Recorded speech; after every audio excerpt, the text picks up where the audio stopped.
मेरे प्यारे देशवासियों, नमस्कार। कोरोना के प्रभाव से हमारी मन की बात भी अछूती नहीं रही है।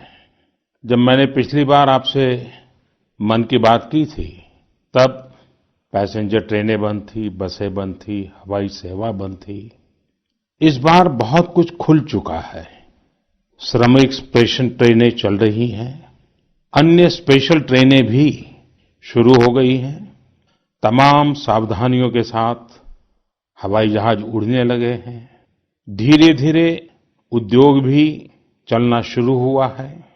यानी अर्थव्यवस्था का एक बड़ा हिस्सा अब चल पड़ा है, खुल गया है।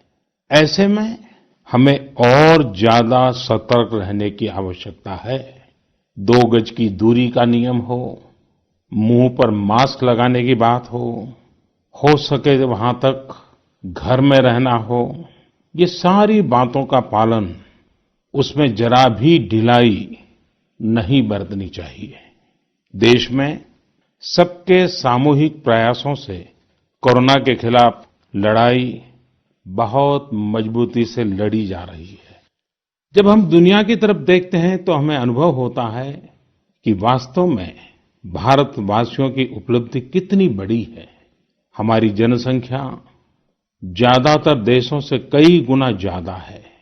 हमारे देश में चुनौतियां भी भिन्न प्रकार की हैं, लेकिन फिर भी हमारे देश में कोरोना उतनी तेजी से नहीं फैल पाया जितना दुनिया के अन्य देशों में फैला। कोरोना से होने वाली मृत्यु दर भी हमारे देश में काफी कम है। जो नुकसान हुआ है उसका दुख हम सबको है, लेकिन जो कुछ भी हम बचा पाए हैं वो निश्चित तौर पर देश की सामूहिक संकल्प शक्ति का ही परिणाम है। इतने बड़े देश में हर एक देशवासी ने खुद इस लड़ाई को लड़ने की ठानी है। ये पूरी मुहिम पीपल ड्रिवन है। साथियों, देशवासियों की संकल्प शक्ति के साथ एक और शक्ति इस लड़ाई में हमारी सबसे बड़ी ताकत है, वो है देशवासियों की सेवा शक्ति। वास्तव में इस महामारी के समय हम भारतवासियों ने ये दिखा दिया है कि सेवा और त्याग का हमारा विचार केवल हमारा आदर्श नहीं है, बल्कि भारत की जीवन पद्धति है। और हमारे यहाँ तो कहा गया है, सेवा परमो धर्मः। सेवा स्वयं में सुख है, सेवा में ही संतोष है। आपने देखा होगा कि दूसरों की सेवा में लगे व्यक्ति के जीवन में कोई डिप्रेशन या तनाव कभी नहीं दिखता। उसके जीवन में, जीवन को लेकर उसके नजरिए में भरपूर आत्मविश्वास, सकारात्मकता और जीवंतता प्रतिपल नजर आती है। साथियों, हमारे डॉक्टर्स, नर्सिंग स्टाफ, सफाई कर्मी, पुलिसकर्मी, मीडिया के साथी, ये सब जो सेवा कर रहे हैं, उसकी चर्चा मैंने कई बार की है। मन की बात में भी मैंने उसका जिक्र किया है। सेवा में अपना सब कुछ समर्पित कर देने वाले लोगों की संख्या अनगिनत है। ऐसे ही एक सज्जन है तमिलनाडु के सी मोहन। सी मोहन जी मदुरई में एक सैलून चलाते हैं। अपनी मेहनत की कमाई से इन्होंने अपनी बेटी की पढ़ाई के लिए 5 लाख रुपए बचाए थे, लेकिन इन्होंने ये पूरी राशि इस समय जरूरतमंदों, गरीबों की सेवा के लिए खर्च कर दी। इसी तरह अगरतला में ठेला चलाकर जीवन यापन करने वाले गौतम दास जी अपनी रोजमर्रा की कमाई की बचत में से हर रोज दाल चावल खरीदकर जरूरतमंदों को खाना खिला रहे हैं। पंजाब के पठानकोट से भी एक ऐसा ही उदाहरण मुझे पता चला। यहाँ दिव्यांग भाई राजू ने दूसरों की मदद से जोड़ी गई छोटी सी पूंजी से 3000 से अधिक मास्क बनवाकर लोगों में बांटे।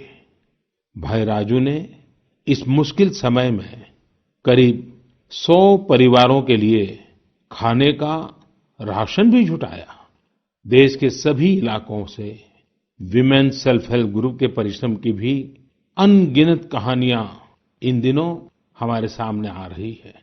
गांवों में, छोटे कस्बों में हमारी बहनें, बेटियां हर दिन हजारों की संख्या में मास्क बना रही हैं।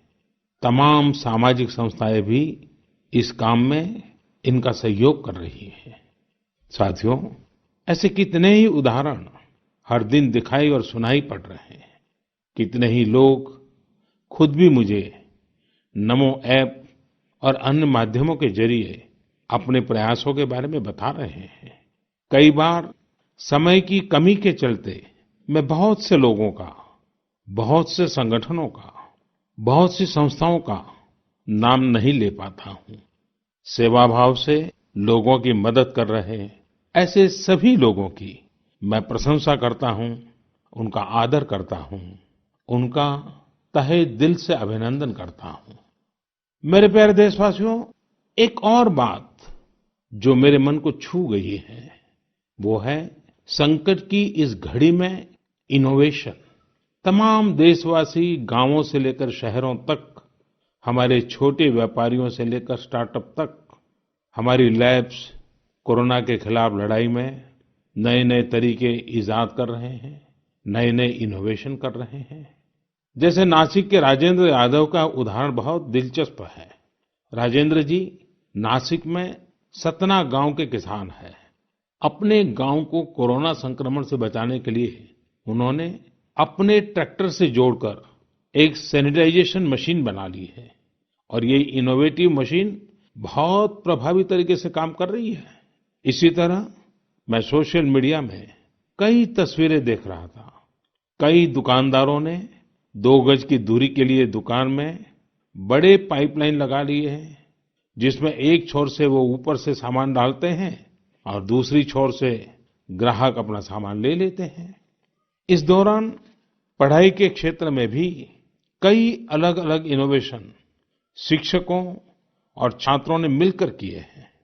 ऑनलाइन क्लासेस, वीडियो क्लासेस, उसको भी अलग-अलग तरीकों से इनोवेट किया जा रहा है। कोरोना की वैक्सीन पर हमारी लैब्स में जो काम हो रहा है, उस पर तो दुनिया भर की नजर है और हम सबकी आशा भी। किसी भी परिस्थिति को बदलने के लिए इच्छा शक्ति के साथ ही बहुत कुछ इनोवेशन पर भी निर्भर करता है। हजारों सालों की मानव जाति की यात्रा लगातार इनोवेशन से ही इतने आधुनिक दौर में पहुंची है। इसलिए इस महामारी पर जीत के लिए हमारे ये विशेष इनोवेशंस भी बहुत बड़ा आधार है। साथियों, कोरोना के खिलाफ लड़ाई का यह रास्ता लंबा है। एक ऐसी आपदा जिसका पूरी दुनिया के पास कोई इलाज ही नहीं है, जिसका कोई पहले का अनुभव भी नहीं है, तो ऐसे में नई-नई चुनौतियां और उसके कारण परेशानियां हम अनुभव भी कर रहे हैं। ये दुनिया के हर कोरोना प्रभावित देश में हो रहा है और इसलिए भारत भी इससे अछूता नहीं है। हमारे देश में भी कोई वर्ग ऐसा नहीं है जो कठिनाई में न हो, परेशानी में न हो। और इस संकट की सबसे बड़ी चोट अगर किसी पर पड़ी है तो हमारे गरीब, मजदूर, श्रमिक वर्ग पर पड़ी है। उनकी तकलीफ, उनका दर्द, उनकी पीड़ा शब्दों में नहीं कही जा सकती। हम में से कौन ऐसा होगा जो उनकी और उनके परिवार की तकलीफों को अनुभव न कर रहा हो। हम सब मिलकर इस तकलीफ को, इस पीड़ा को बांटने का प्रयास कर रहे हैं। पूरा देश प्रयास कर रहा है। हमारे रेलवे के साथी दिन रात लगे हुए हैं। केंद्र हो, राज्य हो, स्थानीय स्वराज की संस्थाएं हो, हर कोई दिन रात मेहनत कर रहे हैं। जिस प्रकार रेलवे के कर्मचारी आज जुटे हुए हैं, वे भी एक प्रकार से अग्रिम पंक्ति में खड़े कोरोना वॉरियर्स ही है। लाखों श्रमिकों को ट्रेनों से और बसों से सुरक्षित ले जाना, उनके खाने पीने की चिंता करना, हर जिले में क्वारंटाइन केंद्रों की व्यवस्था करना, सभी की टेस्टिंग, चेकअप उपचार की व्यवस्था करना, ये सब काम लगातार चल रहे हैं और बहुत बड़ी मात्रा में चल रहे हैं।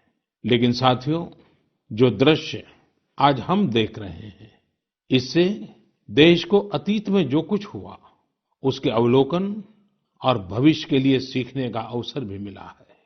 आज हमारे श्रमिकों की पीड़ा में हम देश के पूर्वी हिस्से की पीड़ा को देख सकते हैं।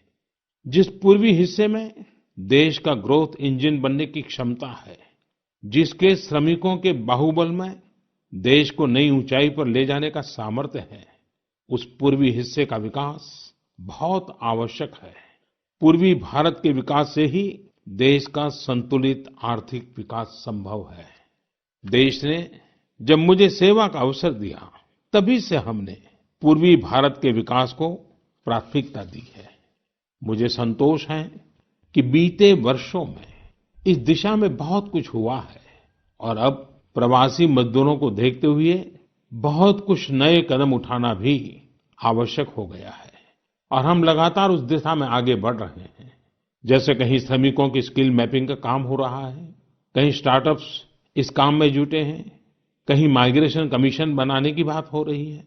इसके अलावा केंद्र सरकार ने अभी जो फैसले लिए हैं, उससे भी गांवों में रोजगार, स्वरोजगार, लघु उद्योगों से जुड़ी विशाल संभावनाएं खुली हैं।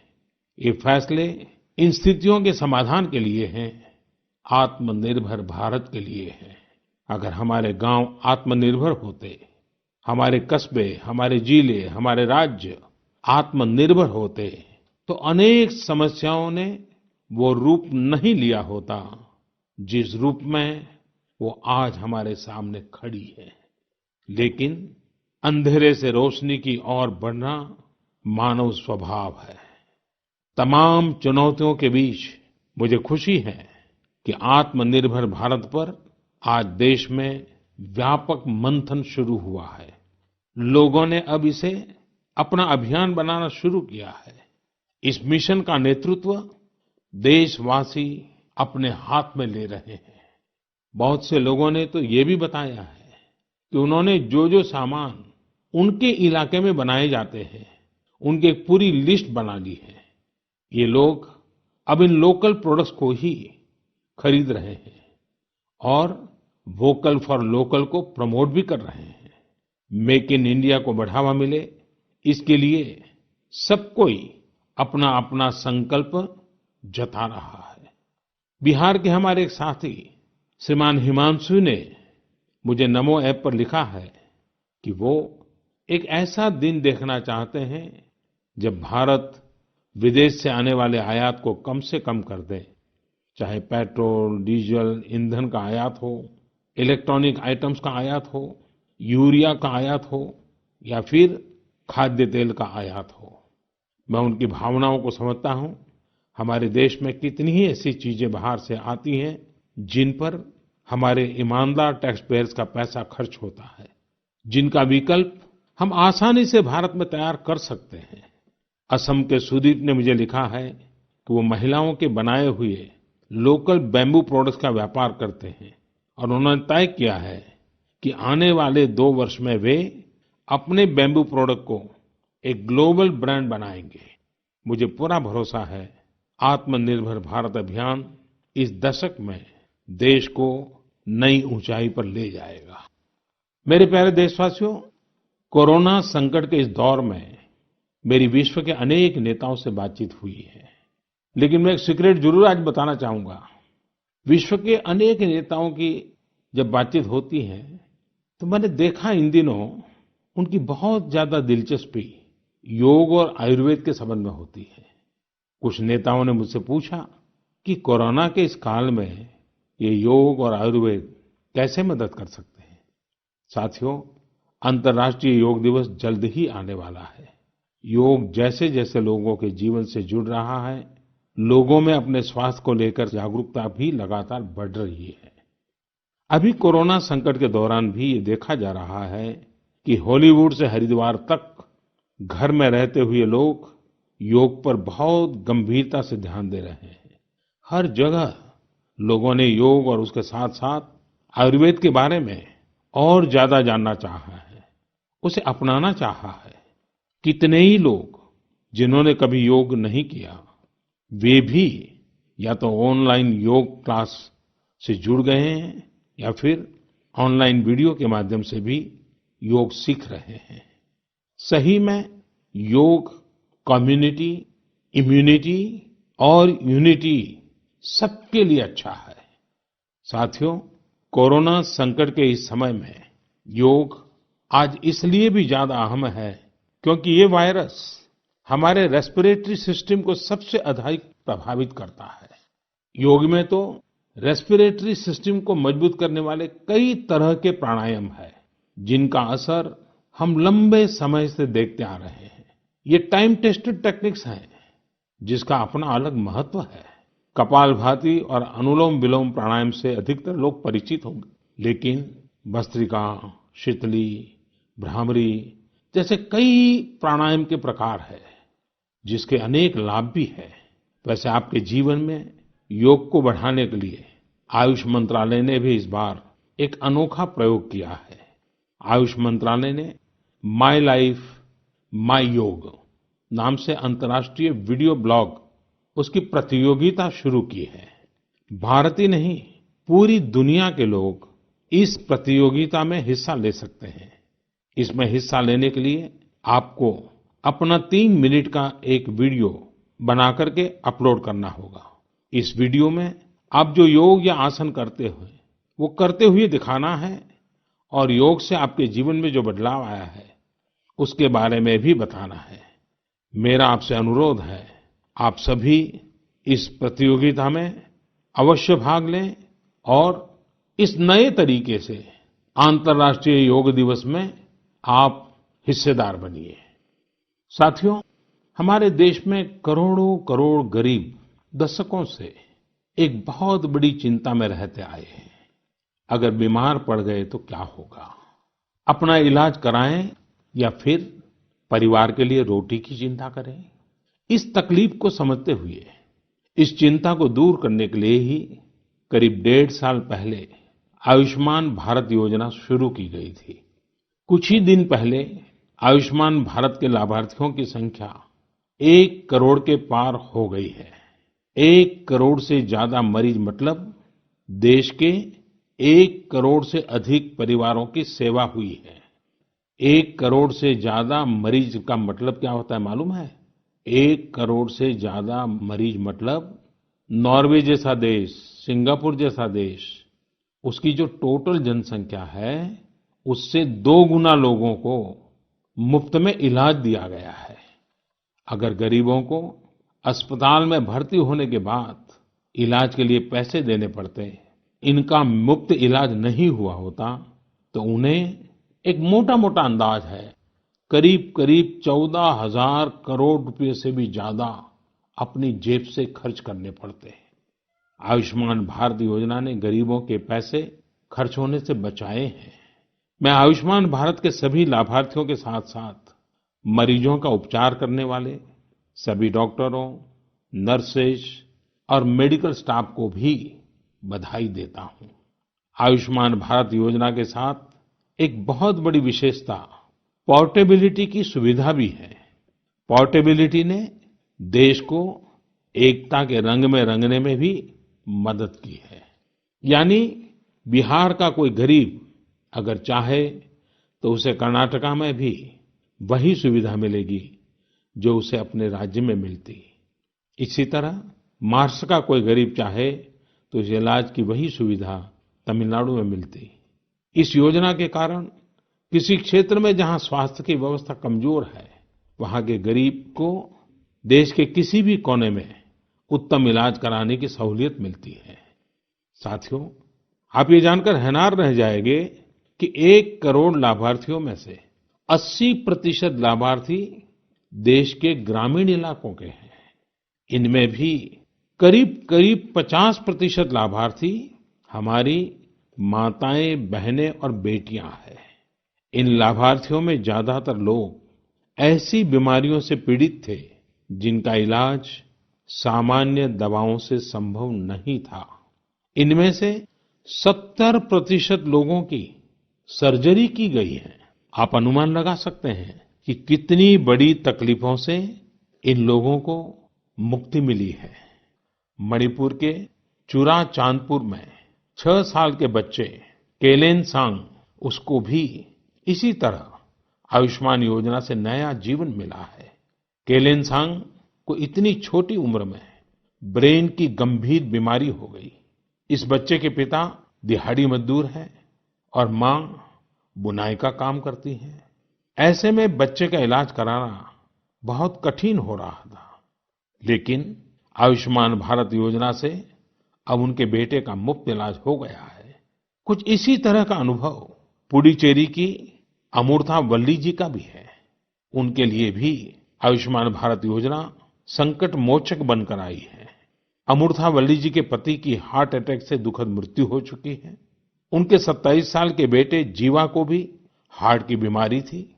डॉक्टर्स ने जीवा के लिए सर्जरी की सलाह दी थी, लेकिन दिहाड़ी मजदूरी करने वाले जीवा के लिए अपने खर्च से इतना बड़ा ऑपरेशन करवाना संभव ही नहीं था। लेकिन अमूर्था वल्ली ने अपने बेटे का आयुष्मान भारत योजना में रजिस्ट्रेशन करवाया और 9 दिनों बाद बेटे जीवा के हार्ट की सर्जरी भी हो गई। साथियों, मैंने आपको सिर्फ 3-4 घटनाओं का जिक्र किया है। आयुष्मान भारत से तो ऐसी 1 करोड़ से अधिक कहानियां जुड़ी हुई है। ये कहानियां जीते जागते इंसानों की हैं। दुख तकलीफ से मुक्त हुए हमारे अपने परिवारजनों की है। आपसे मेरा आग्रह है, कभी समय मिले तो ऐसे व्यक्ति से जरूर बात करिएगा जिसने आयुष्मान भारत योजना के तहत अपना इलाज कराया हो।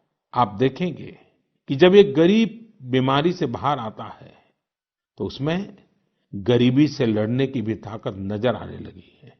और मैं हमारे देश के ईमानदार टैक्स पेयर से कहना चाहता हूं, आयुष्मान भारत योजना के तहत जिन गरीबों का मुफ्त इलाज हुआ है, उनके जीवन में जो सुख आया है, संतोष मिला है, उस पुण्य के असली हकदार आप भी हैं।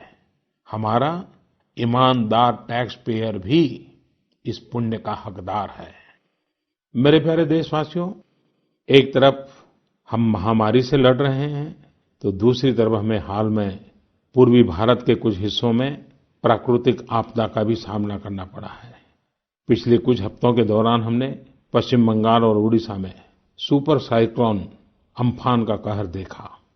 तूफान से अनेकों घर तबाह हो गए, किसानों को भी भारी नुकसान हुआ। हालात का जायजा लेने के लिए मैं पिछले हफ्ते उड़ीसा और पश्चिम बंगाल गया था। पश्चिम बंगाल और उड़ीसा के लोगों ने जिस हिम्मत और बहादुरी के साथ हालात का सामना किया है, प्रशंसनीय है। संकट की इस घड़ी में देश भी हर तरह से वहां के लोगों के साथ खड़ा है। साथियों, एक तरफ जहां पूर्वी भारत तूफान से आई आपदा का सामना कर रहा है, वहीं दूसरी तरफ देश के कई हिस्से टिड्डियों या लोकस्ट के हमले से प्रभावित हुए हैं। इन हमलों ने फिर हमें याद दिलाया है कि ये छोटा सा जीव कितना नुकसान करता है। टिड्डी दल का हमला कई दिनों तक चलता है। बहुत बड़े क्षेत्र पर इसका प्रभाव पड़ता है। भारत सरकार हो, राज्य सरकार हो, कृषि विभाग हो, प्रशासन भी इस संकट के नुकसान से बचने के लिए, किसानों की मदद करने के लिए आधुनिक संसाधनों का भी उपयोग कर रहा है। नए-नए आविष्कार की तरफ भी ध्यान दे रहा है। और मुझे विश्वास है कि हम सब मिलकर के हमारे कृषि क्षेत्र पर ये जो संकट आया है, उससे भी लोहा लेंगे, बहुत कुछ बचा लेंगे। मेरे प्यारे देशवासियों, कुछ दिन बाद ही 5 जून को पूरी दुनिया विश्व पर्यावरण दिवस मनाएगी। विश्व पर्यावरण दिवस पर इस साल की थीम है बायोडायवर्सिटी, यानी जैव विविधता। वर्तमान परिस्थितियों में यह थीम विशेष रूप से महत्वपूर्ण है। लॉकडाउन के दौरान पिछले कुछ हफ्तों में जीवन की रफ्तार थोड़ी धीमी जरूर हुई है, लेकिन इससे हमें अपने आसपास प्रकृति की समृद्ध विविधता को, जैव विविधता को करीब से देखने का अवसर भी मिला है। आज कितने ही ऐसे पक्षी जो प्रदूषण और शोर शराबे में ओझल हो गए थे, सालों बाद उनकी आवाज को लोग अपने घरों में सुन रहे हैं। अनेक जगहों से जानवरों के उन्मुक्त विचरण की खबरें भी आ रही हैं। मेरी तरह आपने भी सोशल मीडिया में जरूर इन बातों को देखा होगा, पढ़ा होगा। बहुत लोग कह रहे हैं, लिख रहे हैं, तस्वीरें साझा कर रहे हैं कि वो अपने घर से दूर-दूर पहाड़ियां देख पा रहे हैं, दूर-दूर जलती हुई रोशनी देख रहे हैं। इन तस्वीरों को देखकर कई लोगों के मन में ये संकल्प उठा होगा, क्या हम उन दृश्यों को ऐसे ही बना रख सकते हैं? इन तस्वीरों ने लोगों को प्रकृति के लिए कुछ करने की प्रेरणा भी दी है। नदियां सदा स्वच्छ रहें, पशु पक्षियों को भी खुलकर जीने का हक मिले, आसमान भी साफ सुथरा हो, इसके लिए हम प्रकृति के साथ तालमेल बिठाकर जीवन जीने की प्रेरणा ले सकते हैं। मेरे प्यारे देशवासियों, हम बार बार सुनते हैं, जल है तो जीवन है, जल है तो कल है, लेकिन जल के साथ हमारी जिम्मेवारी भी है। वर्षा का पानी, बारिश का पानी, ये हमें बचाना है। एक एक बूंद को बचाना है। गांव-गांव वर्षा के पानी को हम कैसे बचाएं? परंपरागत बहुत सरल उपाय हैं। उन सरल उपाय से भी हम पानी को रोक सकते हैं। 5 दिन, 7 दिन भी अगर पानी रुका रहेगा तो धरती माँ के पास बुझाएगा, पानी फिर जमीन में जाएगा। वही जल जीवन की शक्ति बन जाएगा। और इसलिए इस वर्षा ऋतु में हम सबका प्रयास रहना चाहिए कि हम पानी को बचाएं, पानी को संरक्षण करें। मेरे प्यारे देशवासियों, स्वच्छ पर्यावरण सीधे हमारे जीवन, हमारे बच्चों के भविष्य का विषय है। इसलिए हमें व्यक्तिगत स्तर पर भी इसकी चिंता करनी होगी। मेरा आपसे अनुरोध है कि इस पर्यावरण दिवस पर कुछ पेड़ अवश्य लगाएं और प्रकृति की सेवा के लिए कुछ ऐसा संकल्प अवश्य लें जिससे प्रकृति के साथ आपका हर दिन का रिश्ता बना रहे। हाँ, गर्मी बढ़ रही है, इसलिए पक्षियों के लिए पानी का इंतजाम करना मत भूलिएगा। साथियों, हम सबको ये भी ध्यान रखना होगा कि इतनी कठिन तपस्या के बाद, इतनी कठिनाइयों के बाद देश ने जिस तरह हालत संभाला है, उसे बिगड़ने नहीं देना है। हमें इस लड़ाई को कमजोर नहीं होने देना है। हम लापरवाह हो जाएं, सावधानी छोड़ दें, ये कोई विकल्प नहीं है। कोरोना के खिलाफ लड़ाई अब भी उतनी ही गंभीर है। आपको, आपके परिवार को कोरोना से अभी भी उतना ही गंभीर खतरा हो सकता है। हमें हर इंसान की जिंदगी को बचाना है। इसलिए 2 गज की दूरी, चेहरे पर मास्क, हाथों को धोना, इन सब सावधानियों का वैसे ही पालन करते रहना है जैसे अभी तक करते आए हैं। मुझे पूरा विश्वास है कि आप अपने लिए, अपनों के लिए, अपने देश के लिए ये सावधानी जरूर रखेंगे। इसी विश्वास के साथ आपके उत्तम स्वास्थ्य के लिए मेरी हार्दिक शुभकामनाएं हैं। अगले महीने फिर एक बार मन की बात अनेक नए विषयों के साथ जरूर करेंगे। धन्यवाद। Subscribe to Nation Next YouTube channel and press the bell icon to get regular updates from Nation Next. Also like Nation Next Facebook page and follow us on Instagram and Twitter.